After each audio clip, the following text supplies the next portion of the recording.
प्रधानमंत्री नरेंद्र मोदी के केंद्रीय मंत्रिमंडल में उत्तराखंड की भूमिका बढ़ने जा रही है। उम्मीद है कि नैनीताल से सांसद अजय भट्ट की बुधवार शाम तक मोदी मंत्रिमंडल में एंट्री होगी। केंद्र में नए बनने वाले मंत्रियों को प्रधानमंत्री नरेंद्र मोदी ने मुलाकात के लिए बुलाया था, जिसमें भट्ट का नाम भी शामिल है। इसके साथ ही मोदी सरकार में उत्तराखंड से 2 केंद्रीय मंत्री शामिल हो जाएंगे। आपको बता दें कि नैनीताल से सांसद अजय भट्ट को उत्तराखंड में बीजेपी संगठन में काम करने का लंबा अनुभव है। भट्ट उत्तराखंड बीजेपी के अध्यक्ष भी रह चुके हैं। वो पिछली सरकार कांग्रेस के दौरान नेता प्रतिपक्ष भी थे।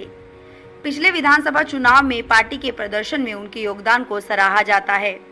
ये दूसरी बात है कि वो नैनीताल जिले के रानीखेत विधानसभा सीट से 2017 में चुनाव हार गए थे, लेकिन 2 साल बाद ही 2019 में हुए लोकसभा चुनाव में उन्होंने नैनीताल संसदीय सीट से भारी बहुमत से जीत दर्ज की थी।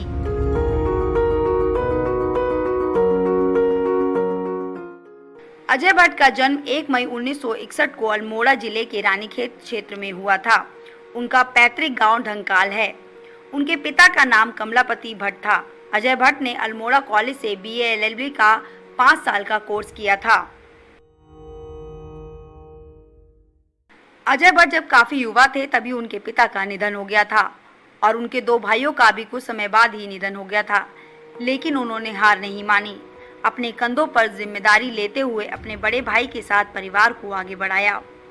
पिता के निधन के बाद उनको काफी आर्थिक दिक्कत का सामना करना पड़ा, जिसके चलते उन्होंने कम उम्र में ही काम करना शुरू कर दिया। साल 1986 में उन्होंने पुष्पा भट्ट से शादी की। अजय भट्ट और पुष्पा भट्ट की 3 बेटियां और 1 बेटा है।